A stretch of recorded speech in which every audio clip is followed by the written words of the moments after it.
as Roger Stone's adopted nephew. Alex Stone joining us right now on the show. Alex, I do appreciate you being here. How are you? I am doing very well. How are you doing? I am doing okay. Very busy news day. I feel like I've been saying that for the last 6 or 7 years, but appreciate you being here. Let me ask you this to start. Let's get right into it. How would you rate Donald Trump? You're obviously a staunch Trump supporter, right? I got you right there, right? Yeah, that is correct. Yes. Okay. How would you rate like his first 2 weeks in office? Like if you had to grade him and why? I think it's been certainly better than President Trump's first, 2 weeks in office, the first administration. I think he's been great. He's obviously made some promises about deportations. That's going on.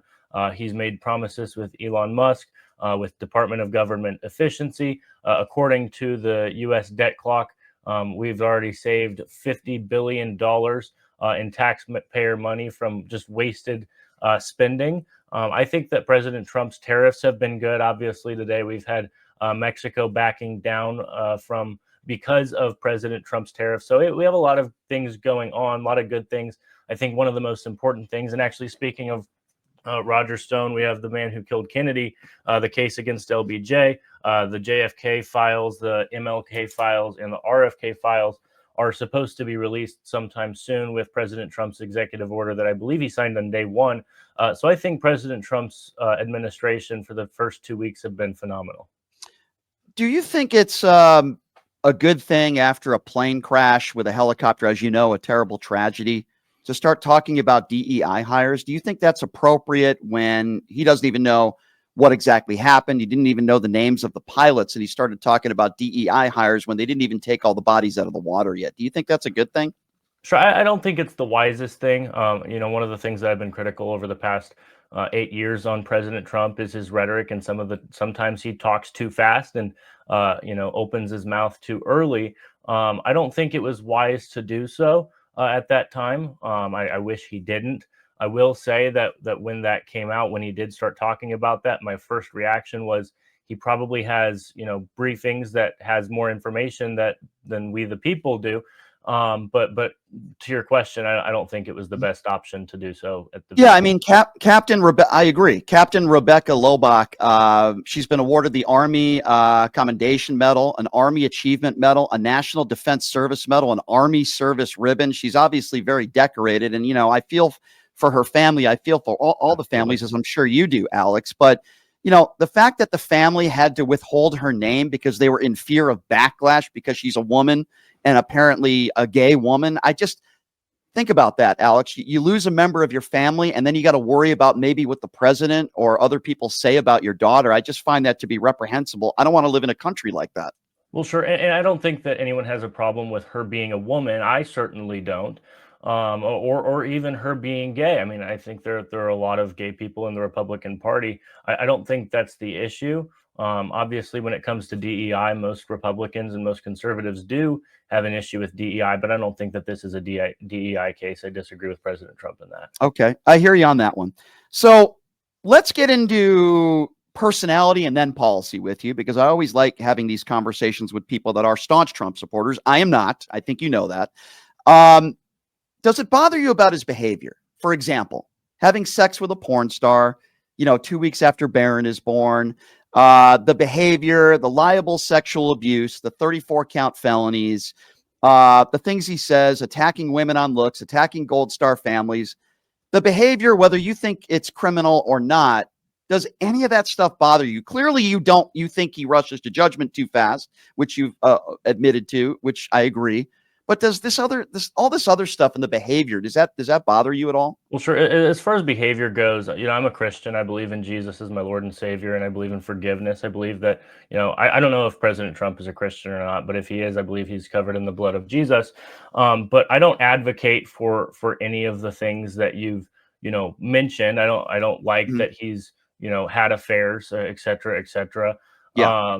As far as the felony counts, I think that those are debatable on whether or not those should actually be felonies based on statute of limitations and things such as that.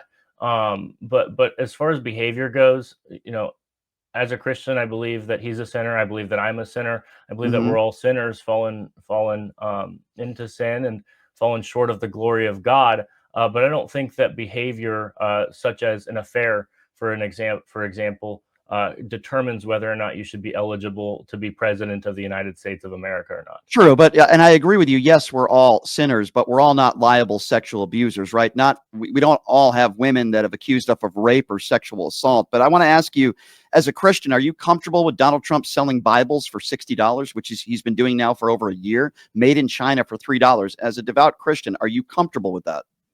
I'm not sure if I like the idea of him selling Bibles or Yeah. even signing them. I think it's the Word of God. I think it's Hmm. probably not the right thing to do. I'm a staunch Trump supporter when it comes to many of his policies. I don't care for his personal life all too Hmm. much, but Hmm. but I think he's been a great leader for the United States of America, even Hmm. with some of his rhetoric and even with rushing to judgment at times. Okay, so let's talk about policy. I appreciate your honesty there. This is supposed to be the America First Party, right? And he's already initiated conflict with Panama, Colombia, Mexico, Denmark, Greenland, Canada, China, and South Africa. We have Canadians at hockey games that are booing the Star Spangled Banner. This is unprecedented territory. Gas prices are up, food prices are up. The Dow futures have tumbled, oil has surged.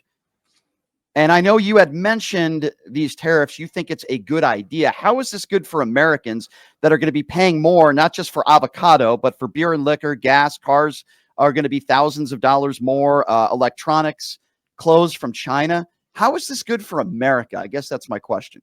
I think it's certainly good for America for the sake of using them, those tariffs for leverage. I think we've seen that already today with Mexico backing down, President Trump taking away the tariffs for at least a month for the sake of helping us with our border. So I think it's absolutely good for getting leverage to get what President Trump wants.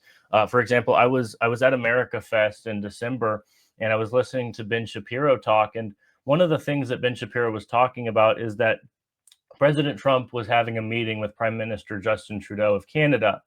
And President Trump asked Justin Trudeau directly, "What is the number one thing that I could do to destroy your country?" And President, for some reason, Justin Trudeau answered and said, "Well, if you tariff our cars, then that would destroy our country." Well, President Trump said, "Well, I'm going to tariff your cars then." And then it goes on in the meeting, and President Trump eventually gets what he wants because of the threat of the tariff on the cars. So tariffs are a good thing, especially used for leverage to get what you want. And I think that's what President Trump is doing when it Well, comes to the tariffs. I guess if it is America first, I don't want Americans paying more for their groceries. I feel like a lot of people voted for Donald Trump because they thought that he would lower the price of eggs and gas. That hasn't happened thus far, and I think a lot of economists would say these tariffs are going to make things worse. And even Donald Trump admitted that the other day. Said, "Well, we're going to have a little bit of pain." I mean, he never said that on the campaign trail. Let's talk about the border. No, I Yeah, think go I ahead. will say that I think he and Elon Musk did say that there would be some pain at the beginning of the administration, but it would go away over time. As far as Mhm. the egg prices I don't think we can really blame President Trump for that. I don't think that we can blame Biden for that either because of the bird flu that we've been seeing. I think that's unfair to blame either Biden or Trump for that as far as egg prices go. I heard a lot of people on the right blaming Joe Biden for all of our problems, immigration, the border, inflation, even though we were number one compared to all the other G7 countries. Do you think it was, let's talk about Joe Biden for a moment. Do you think it was fair for so many on the far MAGA right to be blaming Joe Biden for inflation when we were coming out of a pandemic? We have a war in the Ukraine. Do you think that was fair to put that all on Joe Biden? Some of it, yes, some of it, no. I think obviously, as you said, we were coming out of a pandemic of sorts, and so obviously that's to be expected.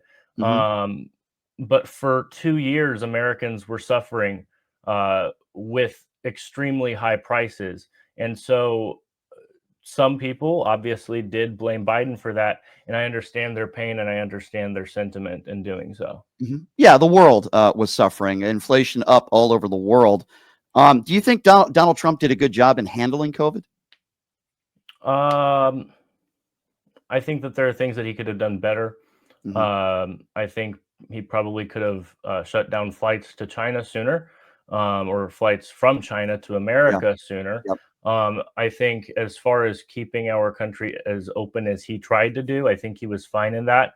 I think that liberty is the number one thing that we should have as Americans. That's what is promised to us in our founding documents.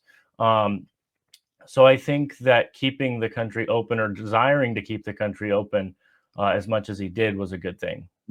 Do you have an issue? Well, let me ask you this. Let's stick to Joe Biden. Did you do anything good in 4 years? Like, would you say there were some positives in his administration that you could name, some things that he did that you agreed with, that you thought were a good thing for the country? Probably signing into law the Chips and Science Act. Mm-hmm. Mm-hmm. Bipartisan infrastructure bill, something that Donald Trump was unable to do. Would you say that that's a good thing for the country? It could be, yeah. You don't think it was? Yeah, I do. You do? Okay, good. Handling of COVID. I understand a lot of people lost their lives. I gave Trump credit, by the way, for Operation Warp Speed. I thought that was a good thing, but when the vaccines became so political, I thought that was not a good thing. What are your biggest? So you're a staunch Trump supporter. What are your biggest criticisms of Democrats in general? I want to try to understand your perspective. What is it about Kamala Harris that you didn't like? What is it about the Democrat Party today that you just can't stand, and it just can't get you to vote for a Democrat? Well, I think the number one thing for me, obviously, like I said, I'm a Christian, and I believe in the Bible. I think the number one thing would be abortion. I can't support anyone who is for abortion the way that the Democratic Party is for abortion. And then also, I think one of the most important things also is keeping our country safe and being able to handle foreign affairs. I don't think that Joe Biden was able to do that effectively, and I certainly don't think that Kamala Harris would have been any better. I actually think she would have been worse. Under President Trump, we had 4 years of peace. Under President Biden, we had 4 years of chaos, being involved in 2 proxy wars. Now, many people on the right support, defending and supporting Israel, and I think we should do that to an extent. But I don't think that we should be doing that to the extent that we've been doing. I don't think we should be doing that to the extent that we've been doing for Ukraine either. I think that if we had a leader who was willing to negotiate and willing to be involved in diplomacy in the Ukraine war and the Israel war, I think a lot of things would have gone different. Joe Biden said this in numerous times during his administration, early on, and then later on in his big boy press conference, he said he didn't even really want to pick up the phone and talk to Putin. How is that something that we should have as a leader? We need someone who's willing to go and say the hard thing, do the hard thing, meet with the enemy, try to get negotiations happening so that war can stop, so the dying can stop. Donald Trump did say that the war would be over in 24 hours, and all he had to do was pick up the phone. To my knowledge, he hasn't even spoken to Vladimir Putin. Joe Biden did call Vladimir Putin what he is, an evil dictator. And when Donald Trump is asked, who do you want to win the war? He won't even say he wants Ukraine to win the war. So I'm wondering how that is a quality of leadership. Well, President Trump has said this numerous times, that he just wants the dying to stop and the war to stop. I don't think it would benefit him either way if he would say who he wants to win. I think that's a poor decision, diplomatic wise, because if you say you want Ukraine to win the war, why would Vladimir Putin come to the table with you and try to talk with you? I think that's a terrible mistake that Joe Biden said, let's get Ukraine to win this war. Then Joe Biden's not even going to listen to you think you should coddle evil, murderous dictators and send them COVID test kits and write love letters to Kim Jong-un? You think you should take Vladimir Putin's side when he talks about Russian interference, which our own CIA and FBI self-admitted, yes, he did? You think you should coddle evil murder? I'm not saying you shouldn't. I agree with you. Communication should be open. I agree with you. But you should coddle evil, murderous dictators. And when an evil, murderous dictator, because that's who Vladimir Putin is, I think we would agree on that, invades a country, one of our allies, and when asked, who do you want to win, you don't think the president of the United States should at least answer that question? Well, first of all, I understand your question. I'm going to ask you a counter question, which is, you're asking, do you think he should coddle? First of all, what do you mean by coddle? I'll tell you what I mean by that. I'll answer that, Alex. It's a good question. Coddling meaning taking the side of Vladimir Putin over our own CIA and FBI. standing right next to Kim Jong-un when asked about Otto Warmbier. Well, Kim Jong-un said he didn't know anything about it, so I'm going to take his side. When we know that Otto Warmbier was murdered, taking the side of evil, murderous dictators and sending him COVID test kits in the middle of COVID when we were losing thousands of people a day. Vladimir Putin is an evil dictator. He's a murderer. It doesn't mean every day you have to call him that, but does that mean you never call him out for who he actually is and you call him smart?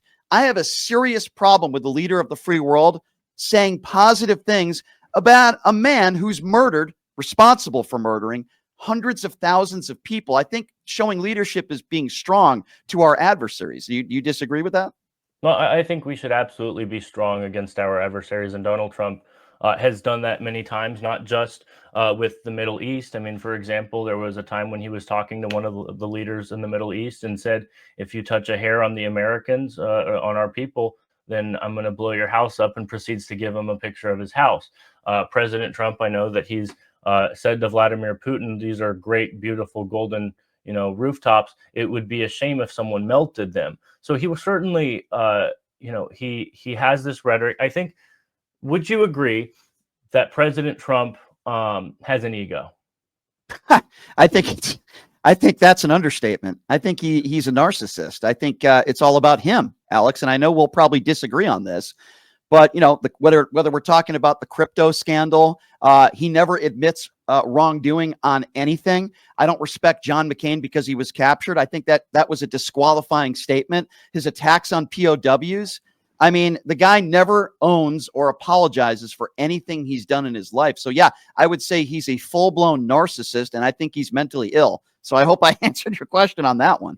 Well, I don't think he's mentally ill, but I will say that there are times in which that he has indeed actually said that he regrets doing things. For example, did you listen to his interview that he did with Joe Rogan? Yeah. What did he regret? Remind me. Well, he was talking about John Bolton, for example, and keeping John Bolton close to him. I think so. If he regretted that, then why did he take his security clearances away? He literally just did that. It was one of the first things that Trump did. If he was so apologetic and he wasn't so vindictive, which he is, then why did he take Bolton's security clearances away? Why did he take down the picture frames of, say, a General Milley? And why is he firing all the people that investigated January 6th? I think, Alex, it's a simple answer: because he's a very vindictive man. No, I don't think so at all. I think I don't understand why people are worshiping, and I wouldn't say worshiping, but supporting Bolton so much. He's a total warmonger. Okay, I'm not supporting him. I'm not supporting him. I'm just saying he took his security clearances away. He took down the I don't think it's a good thing for warmongers to have their security clearances. So you think a guy like Jared Kushner, it's totally okay to give him a security clearance, and people like Pete Hegseth and Robert F. Kennedy Jr. and others, you're totally okay with those people having security clearances, but a guy like John Bolton, who's been working for decades and decades and decades in his position with a number of accomplishments. I'm not defending Bolton. All I'm saying is look at the people that do have security clearances in Donald Trump's administration today compared to a guy like John Bolton and his resume. I think one could argue if anybody deserves the clearance, it's Bolton, and it's not a guy like a Pete Hegseth. Well, I think Pete Hegseth absolutely does deserve a security clearance. He has been to war. He's fought for the United States of America, boots on the ground. I think John Bolton is a terrible example of someone who has had a security clearance. And I've said this numerous times. He's a warmonger. He's supported and defended wars that we should have never been in. And Donald Trump has talked about this for a long time. We should have never been in a lot of these wars that have happened for the past 20 years in the Middle East. Okay. Mm-hmm. And so Bolton has supported those and been part of those and advocated for those. Why would we want him to have a security clearance, man? Well, you talk about security and war, then why is Donald Trump threatening military action against Greenland and the Panama Canal? If this is the non-war, get us out of war president, then why is he threatening military action against these countries? Well, I don't think he's directly threatening military action against these countries. He said that he's not ruling it out. Right. I think that can be used as leverage as well to get what you want. And so, for example, the Panama Canal was sold by, I believe, President Carter for $1. And it was supposed to be something that we could use and be advantageous to us, but Mhm. it hasn't been, because they've totally sold out, and they Yep. have been uh Mhm. supporting China with it. I think it's a good move, strategic move, a move that would save America a lot of money Mhm. and get rid of a foreign adversary near us, which is China. Mhm. I think that's a good move, what he's doing with Panama.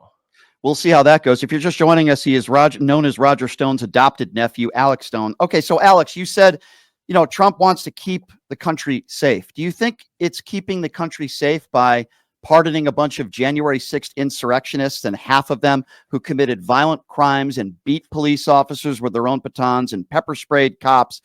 Do you think that's keeping America safe by releasing 600 to 700 violent criminals? I'm not talking about the nonviolent criminals. I don't have a problem with those pardons. The violent criminals, some of whom beat police officers on January 6th, do you think that makes this country safer? Well, sir, I certainly don't agree with anyone who beat police officers. I think that's unjust and absolutely terrible. I think the issue that President Trump has talked about, and as well as Vice President J.D. Vance has talked about, is the unfair way that they have been treated by the Department of Justice. I know many people who were there on January 6th. I know many people who were in prison because of January 6th. And they have been treated absolutely terribly in those prisons. Okay, and so I think those pardons aren't necessarily giving them a pass because of their violence. I think that they are being pardoned because of the way that they were treated by the Department of Justice that was under the Joe Biden administration.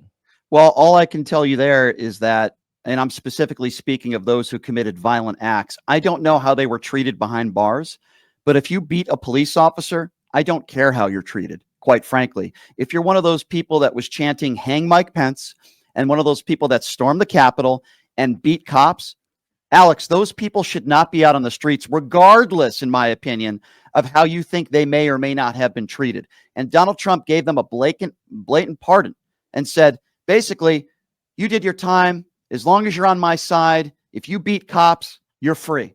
Alex, I think that's wrong. And I think that's the opposite of making America safer. Would you agree with me that those pardons were wrong? Those specific pardons, regardless of how you feel like they may have been treated, they had their opportunity to defend themselves in a courtroom. Some of them pleaded guilty. Some of them had plea deals. Would you agree with me that that was wrong? That Donald Trump should not have pardoned violent criminals on January 6th? No, and the reason why is have you seen a documentary called J6: A True Timeline? I did. I also saw the 2000 Mules documentary, and I try not to give too much credence to some of these documentaries from far right wing MAGA supporters when they're not always factually accurate. What I did see was the video that day. What I did see was what took place that day. We all watched it live. We all saw police officers get the crap beat out of them. We all saw what they were doing there that day, and they believed in a lie. Now, you could tell me whether you disagree or not, but this is a lie that Donald Trump won the 2020 election. And there were hundreds of thousands of people that were there that day believing the big lie, because that's what it was. It's never been proven. To this day, Donald Trump has yet to concede the 2020 election. If Donald Trump didn't say that the election was stolen leading up to January 6th, do you think January 6th happened? Probably not. No, no, Okay, no, so absolutely not. I appreciate your honesty. So, with that being said, and we agree, would you put any responsibility to what took place that day on Donald Trump? No, Tell me why. because he made it abundantly clear, go there peacefully and patriotically. And by the time that he tweeted, which was just a little bit after he got done with that rally, he made sure to say, support our men and women in law enforcement, back the blue. Okay, so he said that, and then also you just told me that you watched that documentary J6: A True Timeline. So there were a group of people, people who many people on the right consider to be feds, were of the sort. Not Jake Lang, Ray Epps, who on the night before on J5 said we need to go inside of the Capitol. All of the people who were around him said no, fed, fed, fed, fed, fed. Like, okay, so these people go to the front, all right, They take down the barriers. The people who go after, they didn't know the barriers were there. They didn't know that they, couldn't be in that section, but those barriers were already taken down by the people who were in the front, the people who many believe to If be they feds. if they didn't know that they were not supposed to be there, that's not an excuse for breaking the law. It's like if I'm going 80 miles an hour and the speed limit is 65, if I said to the police officer, geez, I didn't know what the speed limit was, I'm not going to get out of the ticket. And I understand the point you're making in that there were a few Capitol police officers that let some people in. But Alex, let me ask you a question. If there's one Capitol police officer per 200 people, that Capitol police officer has two options. Either you take out your gun and you start shooting people, which, Alex, I don't think you would have wanted to happen, or you let them in fear of your life. And those Capitol police officers that did that testified under oath. That's why they did that. And the overwhelming majority of Capitol Police did not do that. They were beaten. They were physically abused. And, there are a few people that have owned what they did that day. But this idea that, well, there were FBI agents there. Listen, there were a couple 100,000 people there. In any protest or event, there's always going to be undercover FBI agents there, but that's not an excuse for what those people did that day, right?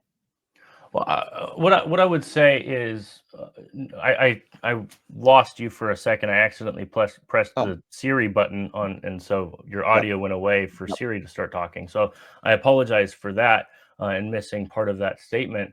What I will say is the question: do you believe that there are more people on the right, like the majority of the people on the right, have or own guns? Yeah, I would say there's probably the people that they're gun owners on both sides, but Sure. probably more people on the right that I think we're a country that's obsessed with our guns. But on January 6th, there were people that were arrested and convicted and had weapons on them. I think there were a few dozen. And I looked up some of those cases. Yeah, most of the people, I think that's what you're getting to. Most of the people didn't have weapons, but so what?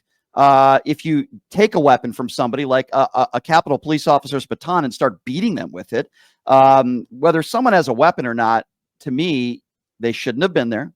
They believed in the big lie. You will admit, and you will agree with me, that Donald Trump did lose the 2020 election. Is that a fair assessment?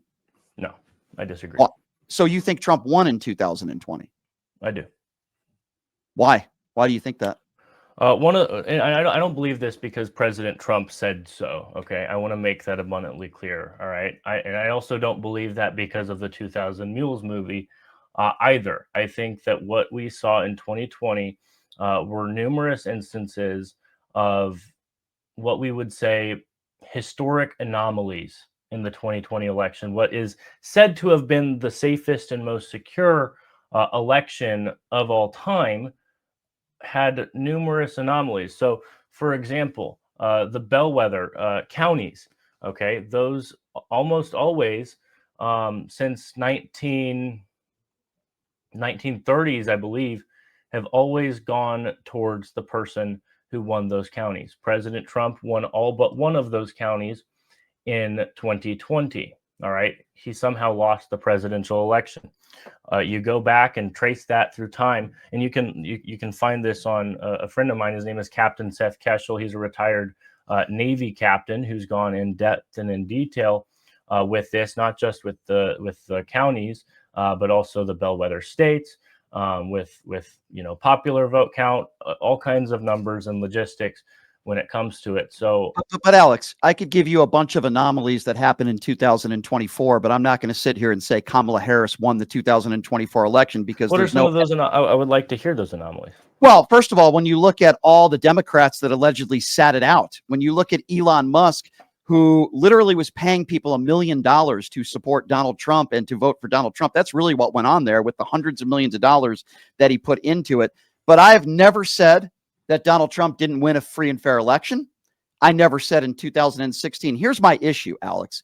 Before the 2016 election, Trump said the Democrats were going to cheat. He said that Hillary Clinton was going to cheat. And then something happened. Donald Trump won. And then for the next 3 years, I didn't hear anything from MAGA Republicans saying that the election was stolen. Everything must have gone smoothly. And then he did the same thing in 2020, and he lost, and he didn't concede. And in 2024, he won a free and fair election. So when he loses, it's rigged. When he wins, everything's great. Alex, Come on. He's had 61 chances in a courtroom to prove that the 2020 election was stolen. He failed on every single one of those occasions because there was no real evidence to prove.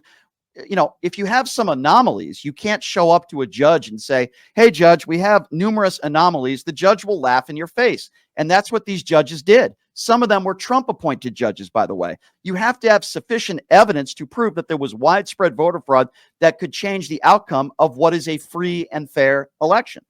Trump's own attorneys were unable to do that. Some of these people are in jail, like Tina Peters, who did this show. She's in jail right now. Fox News had to pay $800 million lying about Dominion voting machines. When Democrats lose, they concede. Hillary Clinton conceded. Kamala Harris conceded. And I've said every day, yes, if someone asks me, Trump won fair and square. I don't like what Elon Musk did. It is puzzling to me how so many of these people sat out this election, but I've never said that the Republicans cheated. Donald Trump won.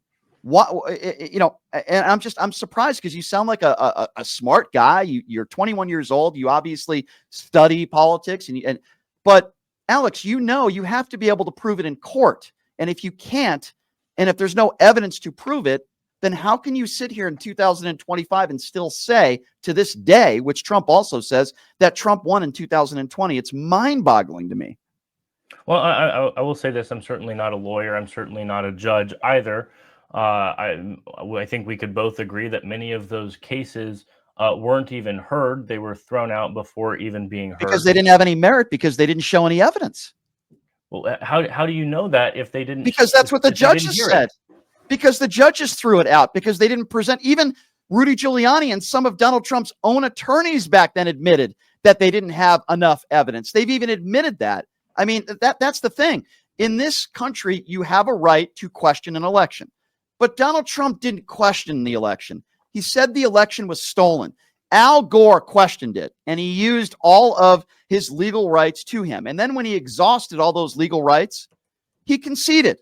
Donald Trump is yet to concede. Don't you think that's bad for democracy when you have a guy who still won't concede? He didn't show up to the inauguration. And then I heard all these people on the far right criticizing Michelle Obama. They criticized some people for not going to the inauguration. Donald Trump and Melania Trump did not go. Do you have a problem with that? Trump not showing up to the inauguration and not inviting Joe Biden to the White House, where Joe Biden and Barack Obama gave him that luxury. Trump didn't do it. Well, I certainly don't have an issue with him not going to the inauguration. I think he should have invited Joe Biden to the White House. I don't have a problem with Michelle Obama skipping, or any of the other people who skipped Trump's inauguration. I think that's unfair and silly to make that argument because of President Trump skipping out on Joe Biden's inauguration. So I don't agree with the people on the far right that are upset about that. Gotcha. What is your, I'm sorry, I asked you this question earlier. What would be your biggest criticism today in 2025 with the Democrat Party? Yeah, you did ask me that question, or something adjacent to that. Honestly, I think abortion is the number one thing. Abortion, I think it's a tragedy. Right. I think it's sick. I think it's evil. And I don't think it should be funded any longer. Do you think there should be? So that's your big issue, abortion. That would be your biggest. So Robert F. Kennedy Jr., it looks like he's going to be confirmed, the head of health and public safety, Donald Trump's pick. Health and human, yeah. Right. Robert F. Kennedy Jr. is okay with full-term abortions. I'm not even okay with that. But yet all these MAGA Republicans are going to be voting him in. Are you comfortable with that, being someone who is anti-abortion as you are? I think I'm okay with that. And I think Bobby Kennedy has made this abundantly clear that every time an abortion happens, it is a tragedy. I think the reason why we want Robert F. Kennedy Jr.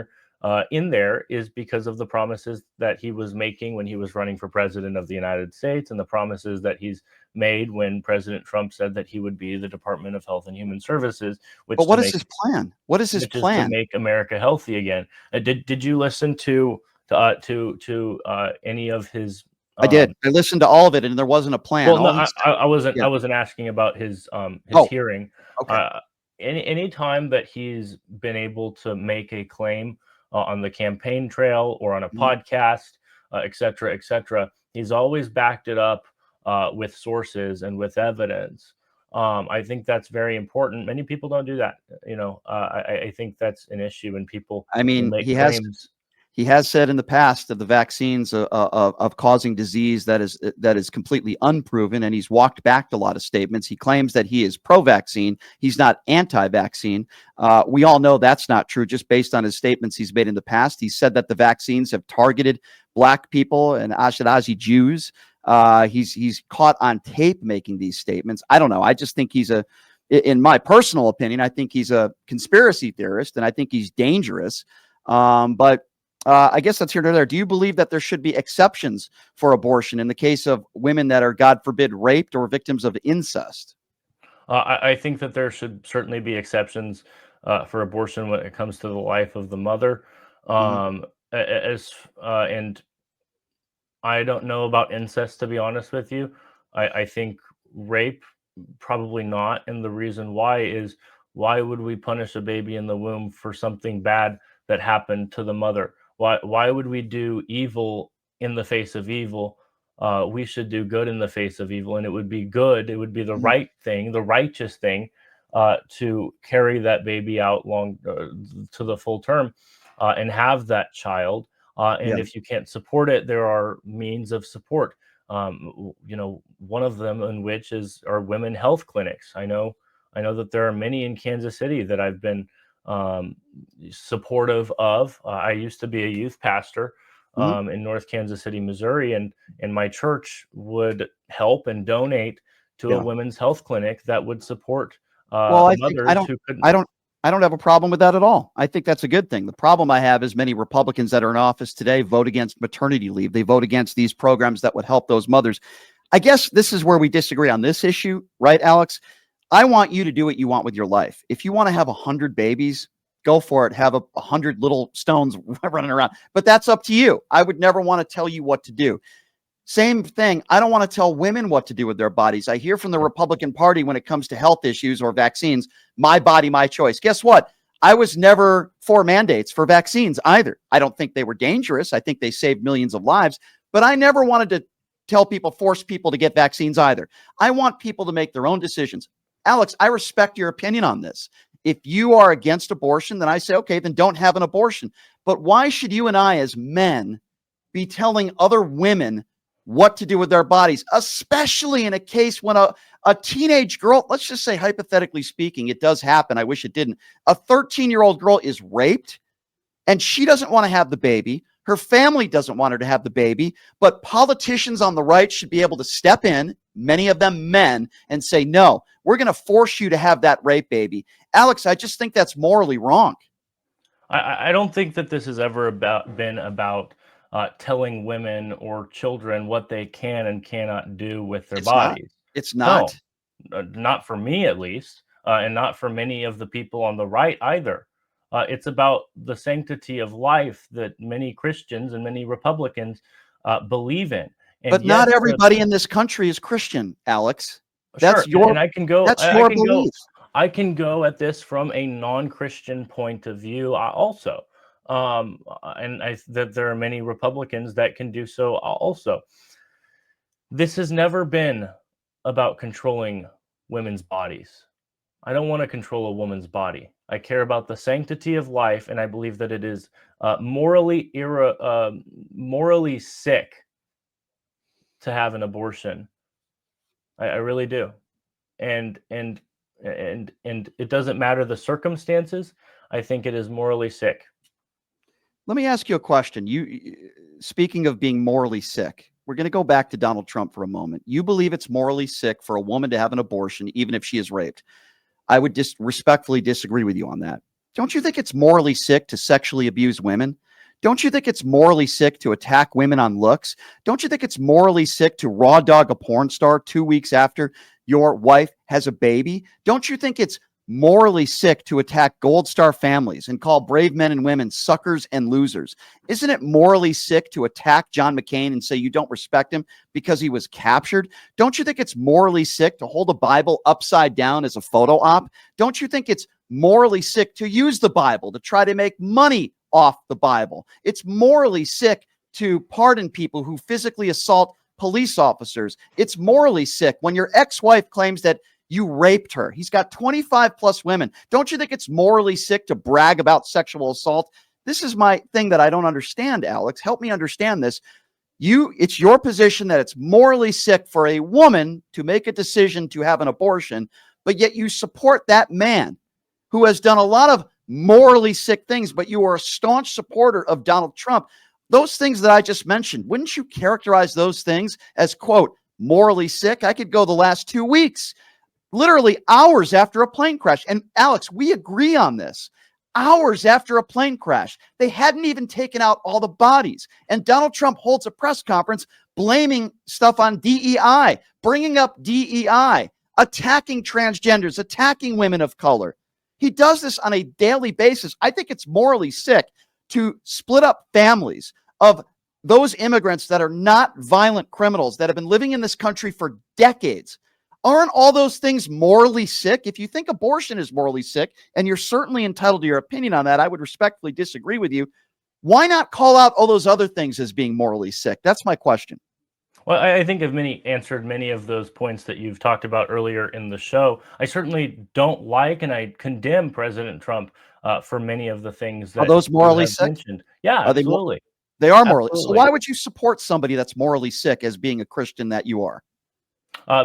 Well, first of all, okay, if you want to go down that route, King David in the Bible was a murderer and he was an adulterer, and he was one of the greatest kings that Israel ever saw. So, King Solomon, the wisest man according to Scripture. We Uh, can go by scripture, but in the Bible, sure. they also killed babies, didn't they? Is that Uh, morally sick? God killed babies in the Bible. Is that morally sick? If we're going to quote the Bible, let's be consistent. God killed babies in the Bible. sure. Is God morally sick? No. Okay. In the Bible, though, God killed babies. So if God murders babies, it's not morally sick. But if a 13-year-old girl who's raped has an abortion, she's morally sick. You see where I'm going with that, Alex? Sure, I absolutely see where you're going with that. I think we need to understand the context of Scripture, and I think we need to understand proper hermeneutics. I'm currently in college, Mhm. getting a ministry degree. So a lot of these things are hard topics and deep theological topics as well. But to make the equivalency of God doing something and someone else, a human being, doing something, is certainly, it's a false equivalence. I don't think you can make that comparison. Well, I only say that, Alex, because you brought up the Bible. That's the only reason Sure. why I brought that up. I No, don't live I there. understand why Yeah, you brought yeah. that up. Right, Absolutely. right, right. But Yeah. making a comparison between, something that, an abortion or something that God did in the Old Testament, there's no comparison between that. Well, I can't speak for God. I'm not God. I don't live my life based on the Bible. You do, and I give you the right to do that. Freedom of religion, right? Do you agree, speaking of religion, when Donald Trump said, if you're Jewish and you don't vote for me, you need to get your head examined? I mean, is that a Christian thing to say?